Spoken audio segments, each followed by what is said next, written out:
сәлеметсіздер ме, құрметті оқырман? Әңгіме өмір атты арнама қош келдіңіздер. Менің арнама тіркеліп, әсерлі әңгімелерді тыңдай отырыңыздар. Адасқан махаббат, бірінші бөлім. Авторы Шолпан Тоқтархан.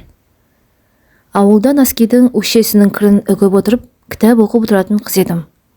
Ол кезде кір жуатын машина деген қол жетпейтін арман болатын. Екі бүктеліп отырып алып, тау болып үйілген кірді қолмен жуып отырып оқыған кітаптар қаншама. Кітап оқуды үйреткен анашым. Бір күні мамам Мюнхгаузеннің басынан кешкендері деген балаларға арналған қалың кітап әкеп берді. Не туралы екен? Мына кітапты оқып, маған күнде айтып отырасың деді. Онысы өтірік оқымасын дегені ғой. Мамамның таяғынан қорқып, оқымасқа амал жоқ. Кітап саяхатшы Мюнхгаузеннің дүние жүзін аралағаны жайлы оқиғалар екен. Қысқа түрлі хикаялар. Әр әңгімесі 4-5 беттен тұратын. Басында Құдайдың зорлығымен оқитын едім. 3-4 оқиғадан кейін кітапқа беріліп кеткен сонша, сол кітапты оқуға сабақтан үйге жеткенше асыққан күндерім де болды. Мюнхгаузенді келесі аралда не күтіп тұр екен деп оқығанша асығатынмын. Сөйтіп кітап 3-4 класста бастадым. Есейе келе кітапқа деген махаббатым да есейді. Мен тұратын ферманың кітапханасы, совхоздың кітапханасын түк қалдырмай оқыдым десем жаңылыспаймын. Совхозда кластасымның мамасы кітапханашы еді. Түртіп, полын жуып берем десең болды. Ол кісінің пин-коды шешіліп қалатын. 7 класс оқып жүргенде теңіз толқыны жайлы кітап қолыма түсті. Кітап бәлендей қызық емес ау. Моряктар ма, әйтеуір оқиғалары есімде. Онша қалмапты. Бірақ сол кітаптың ортасына таман сәл қырындап жымиып тұрған моряк формадағы капитанның суреті менің өміріме от қойды. Лаулап жанған жүрегім мені дереу есейтті. Сол кітаптың ішіндегі сурет мен үшін тірі жігіт еді. Күлімсіреген шарыма суретке ұзақ қарауға дәтімді шыдатпайтын. Бейне бір тірі жігіт кітап парақшаларының арасынан мені күтіп тұрғандай жиі ашып қарауға да ұялатынмын. 20-30 жыл өткен соң мен де кітап жазамын, жазушы болам деген ой миыма кіріп шықпапты. Болашақ өмірімнен бастайын. Визуализация. Стамбул. Ақшам түсімен осы үйдің балконынан далаға қарап армандаған ұнайды. Ғажап көрініс. Осы көрініс түсіме қатарынан 5 жыл кірді. Үйді алғаш келіп көргенде ұлыма, балам, мен армандаған ақ сарай осы дедім қуанып. Мәрмәра теңізі. Жағалаудың аз жағын тұман басқанына қарамастан неткен сұлулық, күннің батуы. Құдайдың құтты күні күнде кешкісін күннің батуына қарап ләззат аламын. Осы көріністі көрмесем, әлденеден құр қалғандай сезімде боламын. Мәрмәра теңізінің барлық шағаласы менің достарым сияқты. Соларға тамақ беріп, кешкісін теңіз жағасында қыдырғанды жаным сүйеді. Серуенге шыққан сайын бір ақсақалдан 2 тоқаш сатып аламын. Біреуі өзіме, ал екіншісі шағала достарыма. Жағалаудың бойындағы орындыққа келіп, жайғасқанда құтты мені аңдып тұрғандай 7 жасар Мехмет шайын алып жүгіріп келеді. Сәбидің әкелген ыстық шайы мен балғын тоқаш теңіздің бір сыйы іспетті. Мына тірліктің қымбат бояуы сияқты. Мехметтің анасы шайды керемет әзірлейді. Мехмет әкесіз өсіп келеді. Осыдан 4 жыл бұрын әкесін көлік қағып қайтыс болған. Сондықтан мен Мехметтің 1 лира тұратын шайын 5 лираға сатып аламын. Ештеңені өзгерткім келмейді. Дәл осылай бола берсін. Өмірдің осы мезетінен ләззат алғанды қалаймын. Менің адал жан досым 2 күнге іс сапарымен Қазақстанға ұшып кетті. Байқаймын, маған онсыз көңілсіз сияқты. Жүрегімді жабырқатпай, көңілсіздікке өзімді басындырмай, бұл күндерімді ұлдарымның келуіне дайындықпен өткізетін болып шештім. Ортаншы ұлым Нұрбол кезекті демалысына шыттау әйтеуір. Нұрболдың қызы Айлина 1 жасқа келді. Саяхаттауға ешкім тыйым сала алмайды. Әсіресе апасына қонаққа келуге. Үлкенім Асқатымның жаны ерекше. Бұдан жасырақ кезінде езуі жиналмайтын күлегеш балам, әке болып ұл тәрбиелегелі сырт көзге есейіп кеткендей көрінді. Келіншегі Әйгерім Аллаға шүкір Асхат сияқты мейірімді. Екеуін Алла өзі қосты деп күнде шүкір етемін. Олардың тұңғышы Фатима менің жүрегім. Осы жолы Фатошымды қатты сағындым.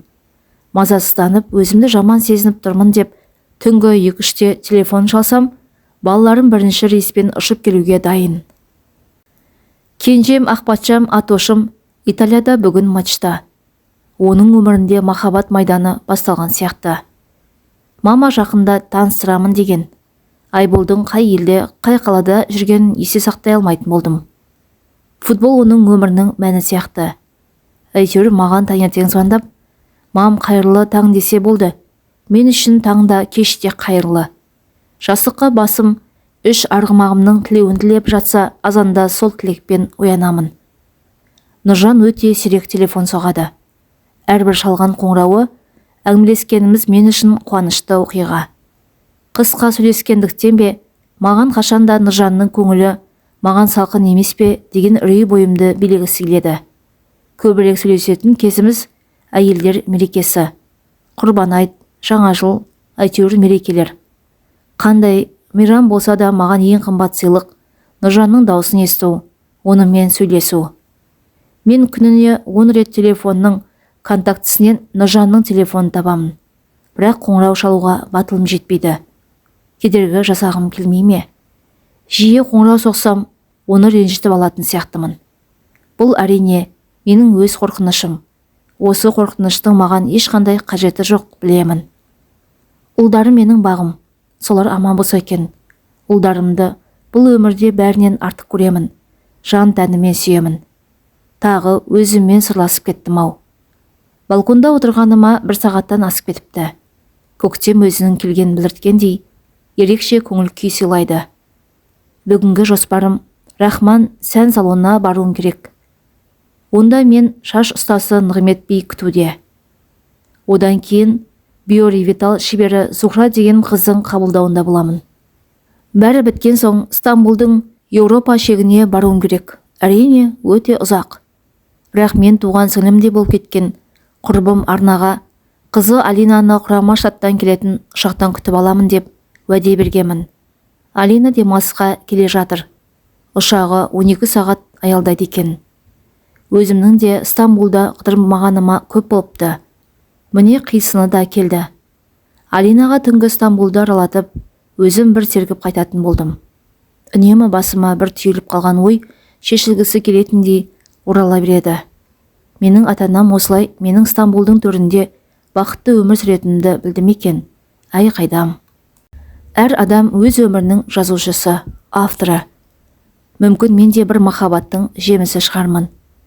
Бірақ өмірге деген көзқарасы төмен, бәлкім қатыгездік болар. Адасқан жандардың ұстанған қағидалары менің өміріме ықпал етіп, әсерін тигізгені анық. Солардың әсері менің өмірімді 180 градусқа өзгертіп, өткір пышақтың жүзіндей оқыстарға тигізіп, тағдырымды тіркете ме деп тұжырымдаймын. 50 рет сызылып өшірілген менің шимай тағдырыма, мені дүниеге әкелгені үшін опық жеген анашымның тағдырына, өмірден әкесіне жеген таяғы үшін, жылаған көз жасы үшін мен әлі күнге дейін өзімнің биологиялық әкемді кінәлаймын. Мен оны танымаймын, көрген де емеспін. Қызық, білгім де келмеді. Әлде мені әлпештеп төбесіне қойған асыл әкем, өгей деуге аузым бармайтын әкем. Тоқтархан өзінің шексіз мейірімі мен махаббатын аямай төккендіктен мен де басқа әке болуы мүмкін емес деген жолға қойған шығар. Өзімнің бала жандығым, мейірімділігімді маған әкем сіңірген деп білемін. Менің бұл өмірге келуімді ешкім жоспарламаған. Сондықтан мен дүниеге келгенде ешкім қол шапалақтап қуанбаған.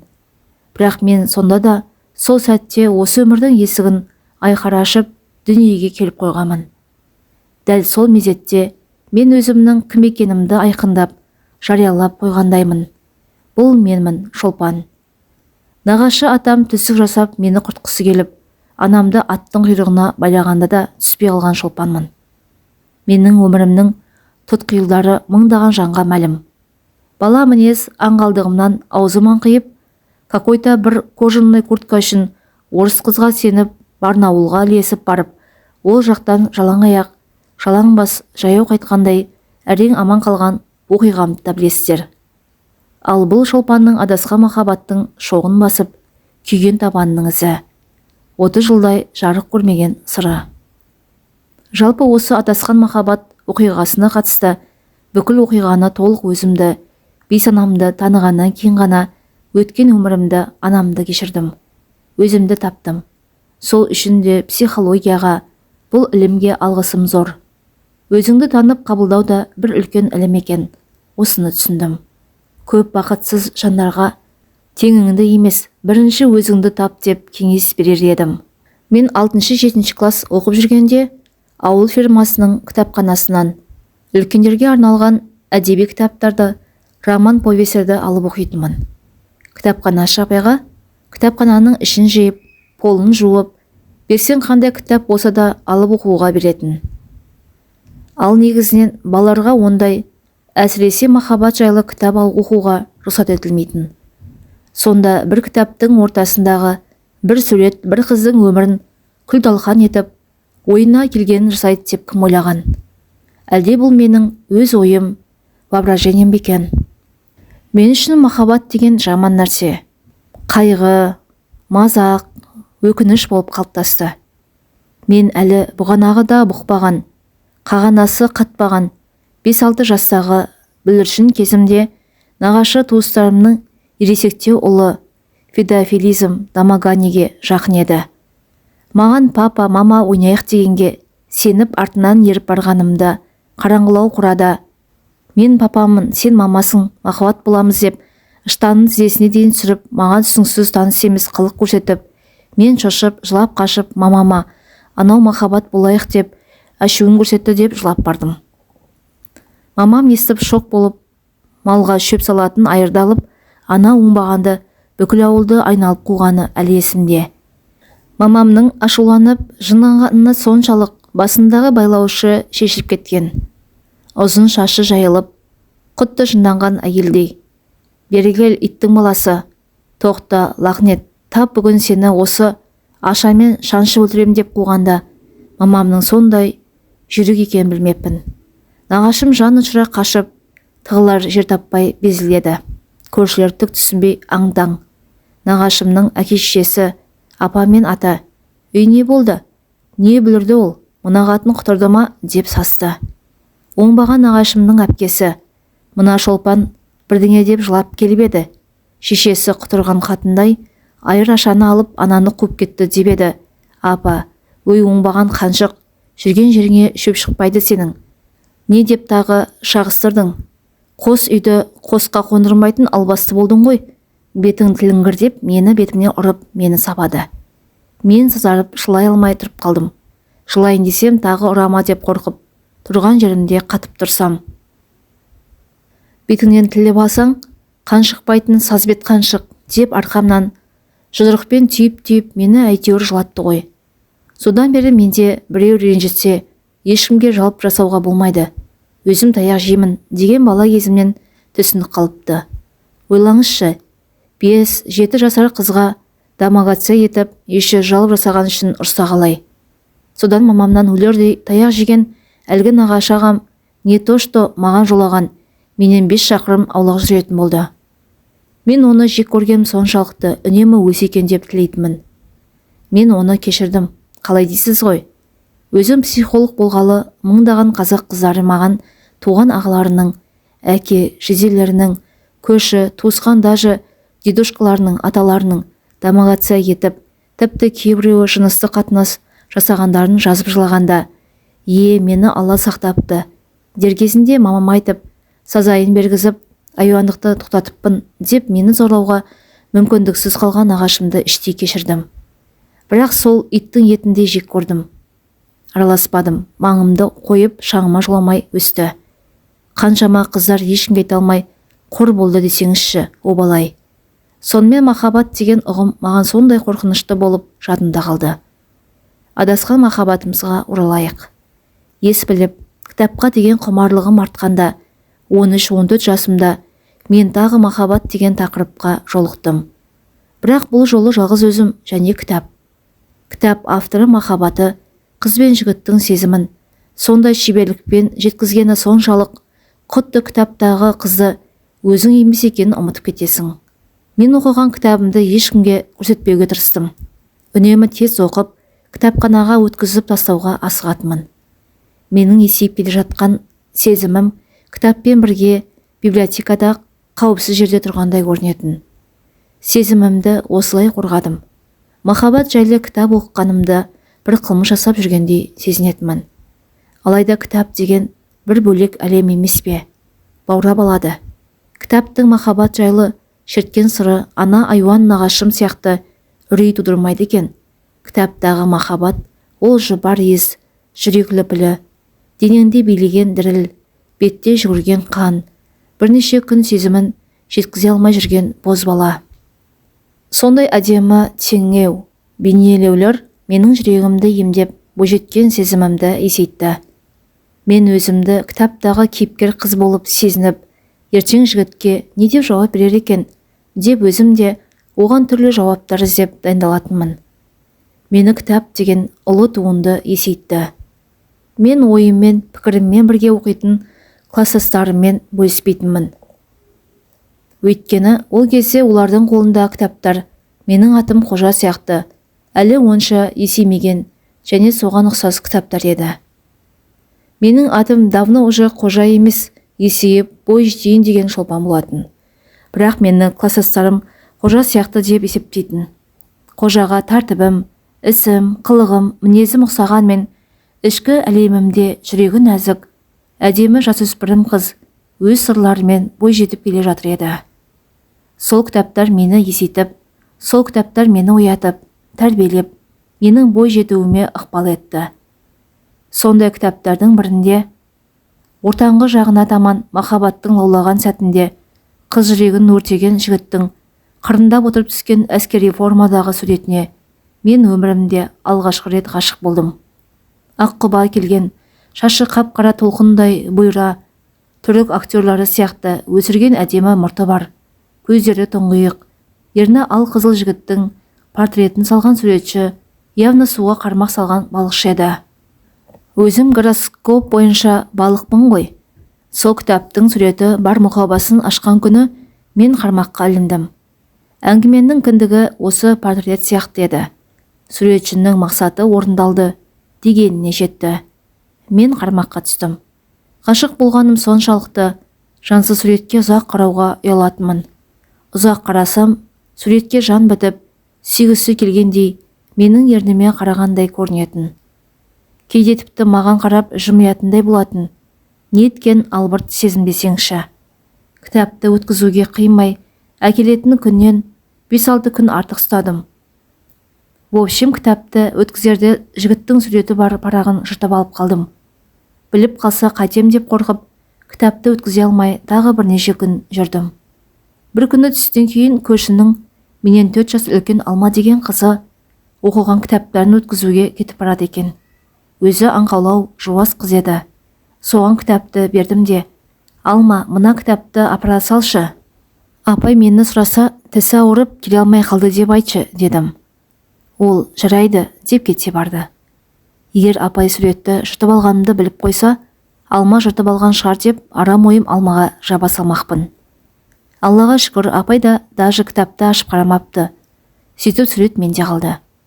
Мамам былтыр бауырларыңа оқып бересің деп қазақ ертегілері деген қалың кітап алып келген. Сол кітаптың арасына тағып қойдым. Ол кітапты балалар жыртып тастамасын деп дал-дулы шығып ескірсе де шифонердің үстіне жоғары қойып қойғанбыз. Неге екенін білмеймін. Күнде кешкісін сабақ қарағанда ерте кітапты алып арасындағы суретті қарап қоямын. Өмірім маған көңілді, қызықты бола бастады.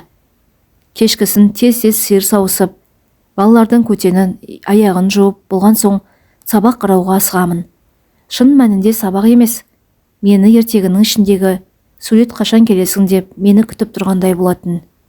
Әй ананы сөйттің бе, әй мынаны бүйттің бе деп мамам дергат етпесін деп тірлікті қалдырмай бешеный скоростьпен тез жасап тастайтынмын.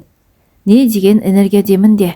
Адам ғашық болғанда уақыттың өлшемін, шашауды, тірліктің зіл салмағын сезбейді екен ғой.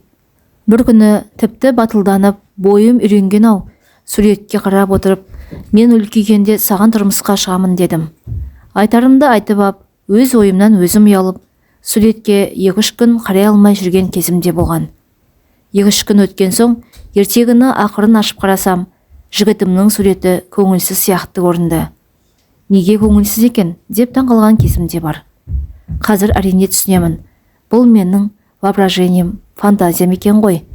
Бір күні сабақтан келсем, мамамның сіңілісі отта лаулатып жағып, картошка пісіріп жатыр.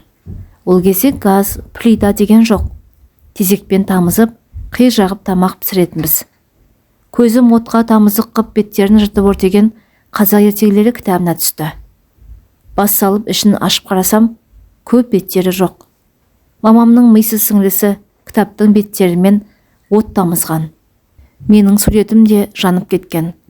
Ішім өртеніп, не айтарымды білмей, жыным ұстап, қомпылдап, неге кітап жағасың? Басқа қағаз таппадың ба? Деп жыладым. Ойбай, кітап үшін жылаған несі? Ертегі оқитын кішкентай бала емессің ғой. Уже 1000 рет оққан шығарсың. Уже балалар жаттап алды. Шаң басып, шифонердің үстінде жатқанына қанша болды? Деп ол да қомпылдап жатыр. Парақпен бірге менің сезімімнің жалауын отқа жалатып жібергенін қалай айтам? Ішім уышкендей ашып, суреттің өртеніп кеткеніне, жүрегім сенбей қалған беттерін көзімнің жасы сорғалап отырып қарап шықтым. Жоқ, өртеп жіберген. Мүмкін сурет аман қалған шығар деген үміт оты бер жақта. Махаббатымның портретін өртеген от пештің дәл ортасында лапылдап, картошканы қуыратын табаның қап-қара күйек өтін жалап лаулап жатты. Енді мен кітаптың мұқабасына қарап емес, көз алдымда қалған бейненің елесімен жатып, сол елеспен оянатын болдым. Суреттің көзімнің қарашығына сіңіп қалған соншалықты, көзімді ашсам да, жұмсам да, сол силуэт көз алдымнан кетпейтін. Бұл махаббат елес еді. Сондай ыстық, маған қымбат еді. Менің құпия әлемімнің кілті сияқты, пин-коды ашылмайтын. Ешкім әлі аяқ баспаған, ертегі шаһарындай ғажап болатын. Біздің ауылда сол суретке ұқсайтын жігіт жоқ. Мен 8-ші сынып оқып жүргенімде, қапыда күтпеген жерден Сы деген жігіт мені ернімнен сүйіп алған. Сабақ арасындағы үзілісте қалтама хат салып жіберетін. Жанымнан өтіп бара жатып құлағыма, кешке келем, шықшы деп сыбырлап кететін. Бұның бәрі әрине маған қызық еді. Бірақ бір шекара болды. Сол кезде живой персонаждың өзі мені дәл осы суреттегідей жүрегімді ерте алмады.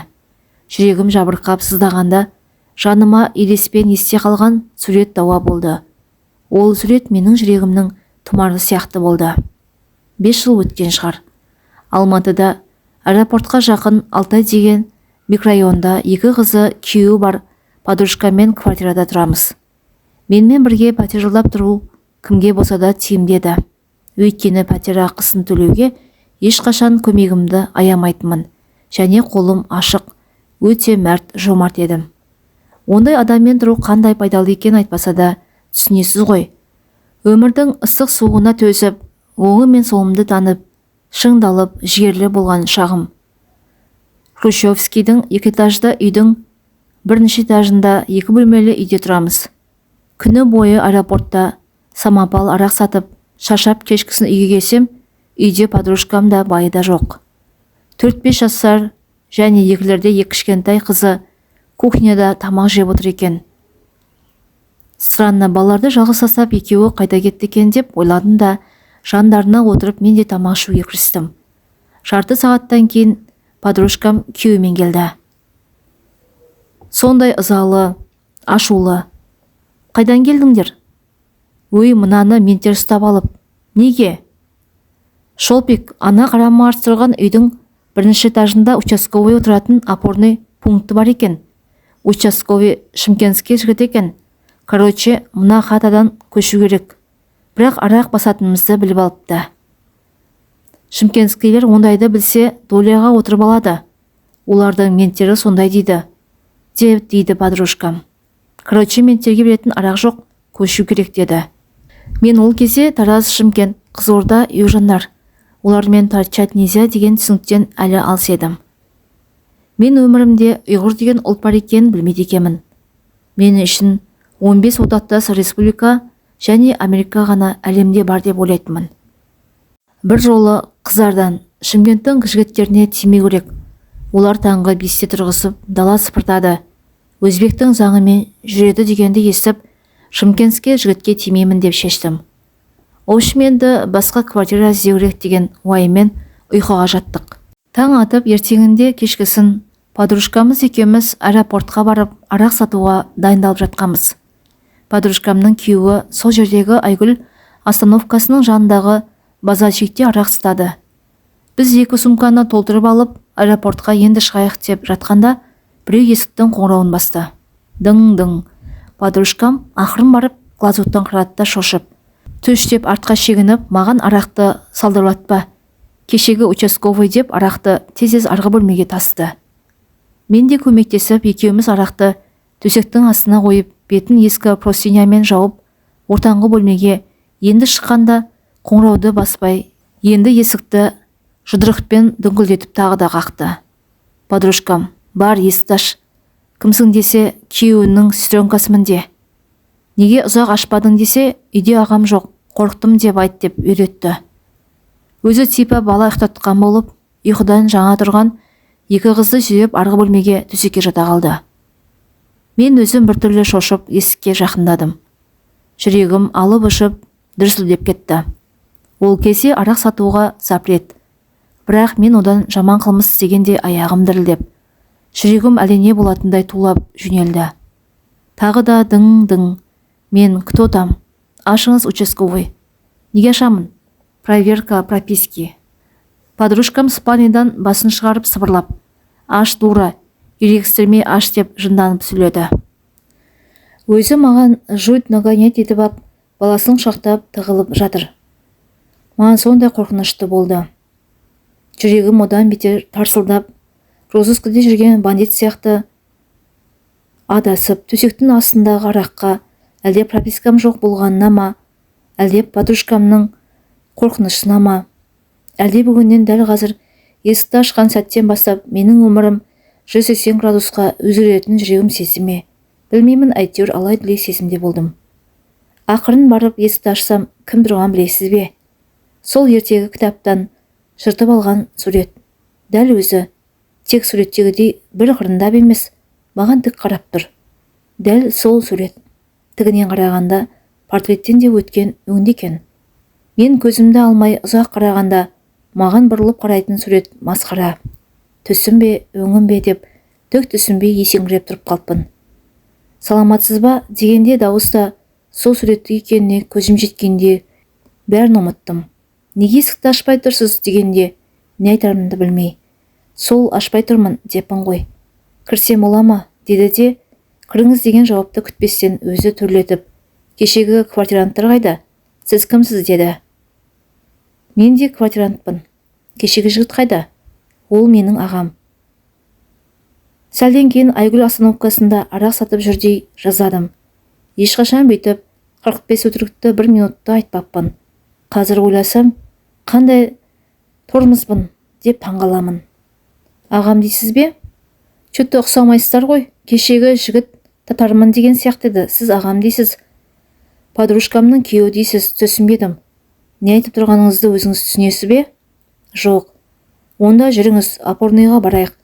Түсініктеме жазасыз. Мүмкін сол жерде түсінетін шығармын десе, вообще қой сияқты артынан еріп кете берген ғой. Опорный сол үйдің бірінші этажында екен. Біз тұратын пәтердің залынан кухнясының терезесіне қарасаң көрініп тұр. Ал опорный көлденең тұрғандықтан оған біздің үй подъезд көрінбейді. Участковыйдың кабинетіне келдік. 2 стол, сейф, кушетка, бірнеше орындық тұр екен. Іші ала көлеңке қараңғы, полы шаң, көңілсіз екен. Терезенің алдында қалың өскен жас тал, селендер күннің көзін мүлде түсірмей тұр. Мен шоқ болған өз ойымен, өз сезіммен әуре болып отырмын. Қаперіме самопал сататыным, пропискам ештеңе кіріп шықпайды. Мен уже ертегідегі суретті ұмытып кетіппін. бірақ суреттің тірі образы көз алдыма келгенде сол сезім құтты кеше болғандай, алысқа ешқашан ұзамағандай, жүрегімді қуантып мас етті. Қандай сәйкестік, тура суреттегі жігіт, қандай әдемі жігіт. Жүретін қызы бар шығар, әлде әйелі бар мекен? Қандай бақытты қыздың жігіт екен. Әйелі болса, саусағында неке жүзігі болу керек қой. Жүзік жоқ, значит бойдақ. Маған қарамайтын да шығар. Ауылдан келген пропискасы жоқ, самопал сатып қаңғып жүрген қызы не қылсын? Мынандай әдемі жігіт тек қана Алматының местная қыздарымен ғана жүретін шығар. Ол кезде менде самооценка деген туғаннан өшіп қалған ғой. Какой-то бір младший сержант участковый маған генерал сияқты көрінген ғой. Участковый А4 қағазды алып, мынаған жазыңыз, кімсіз, қайдан келдіңіз, Алматыда не істеп жүрсіз, қашан келдіңіз, бәрін жазыңыз деп, еще ручка берді. Мен мектепте оқып жүргенде сіздің суретіңізді кітаптан көріп, содан сізге ессіз ғашық болып Алматыға іздеп келіп едім. Таптым-ау әйтеуір деп жазымда бердім. Өзімнің осы ерлігіме қуанып, жерден жеті қоян тапқандай жетісіп, көзімнің екі қарашы қара емес, екі қызыл жүрек болып тұрмын. Участковый жігіт столдағы папкілерді сапырыстырып, умный түр жасап отырған. Менің қысқаша жазған қағазымды алып, оқымай жатып, бұрын арыз түсінік деген жазып көріп едіңіз, мынаның шапқасы қайда, деп менің жазған қағазымды өзіне қарай ысыртта үңіліп, не жазғансыз деп оқи бастады. Оқып болған соң маған таң қалып қарап, менің суретім сіздің ауылда қайдан жүр? Шын айтып отырсыз ба? Әлде менімен ойнайын дедіңіз бе? Деп жымиып күлді. Күлсе жүзі мүлдем сұлу болып кетеді екен. Оның жымиғанына мен өзімді еркін сезіне бастадым. Бір кезде есік қағылып, кабинетке подружкамның күйеуі кірді. Командир, салаум алейкум. Мына сестренка ауылдан жақында келіп еді. Не боп қалды, деді. Участковый оны далаға алып шығып кетті. Короче, сестренкаңды ешкім жейін деп жатқан жоқ. Жай танысып, әңгімелесіп отырмын. Қазір өзім шығарып тастаймын. Алаңдамай бара бер депті.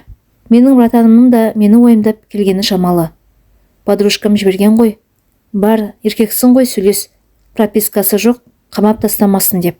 Мені қамаса, оларға да не выгодно ғой. Аға деген қарындасын ментпен тастап жарайды деп кетіп қала ма? Осылайша мен бойдақ, формадағы красавчик, өзімнің албырт қыз кезімдегі ғашық болып армандаған суреттегі жігітім деп участковыймен таныстым. Өмірімнің верхном төңкерілетін әрине мүлдем хабарсыз едім. Үш ұйықтасам түсіме жаман ой кірмеген.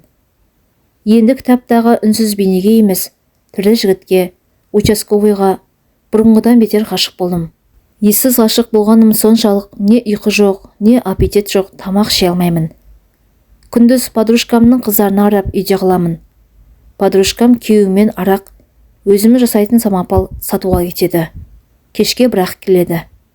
Мен күндіз жақсылап шай жасап, тамақ істеп, участковыйды шақырамын. Ол кезде сотка деген жоқ. Простой бұрап звондайтын, талпиған советский шыр-шыр ететін телефон. Участковыйым келе қалады. Мен майысып отырып, оған шай құямын.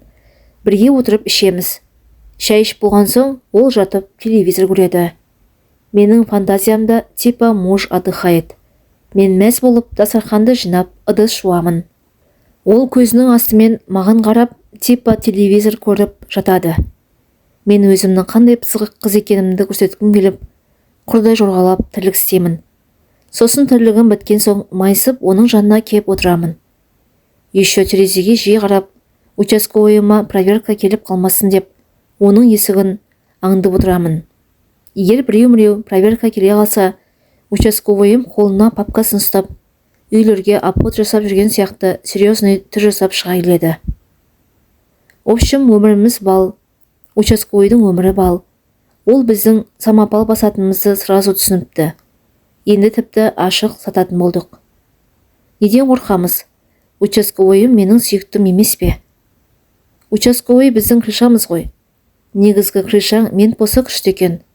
Участковый ақ құлақтардың спиртін, этикетка, арақ басатын аппараттарын конфисковать етіп бізге әкеп беретін болды. Онымен 50-50 жұмыс істейміз. Сатамын да жарты ақшасын өзіне беремін. Арақ сату бизнесіміз өркендей бастады. Бұрын күніне 15-25 бутылка сатсақ, енді 30-40-қа дейін самопал басып сататын болдық. Естеріңізде ме? Бутылканы шайқап-шайқап айналдырып, міне таза заводской деп соғатынбыз. Ол да бір өмір екен ғой. Подружкам күйеуімен кешке дейін сатып, кешке балаларының жанына келеді. Кешке кетіп түнімен мен сатамын. Бұрын арақ салынған ауыр дорбаны аэропортқа подружкамның күйеуі апарып беретін. Енді участковый апарып беретін болды. Түнімен жүріп 20-30 бөтелке сатып, демалыс күндері 40-50 бөтелкеге дейін сататынмын. Сол кездегі адамдар арақты керемет көп ішуші еді.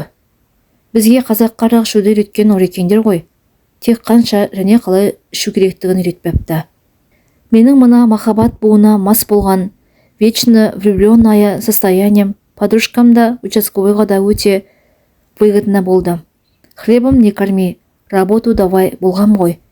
Екеуінде арағын сатып жүгіріп жүрмін. Ой, Шолпан молодец дегенге жүгіре беремін ғой.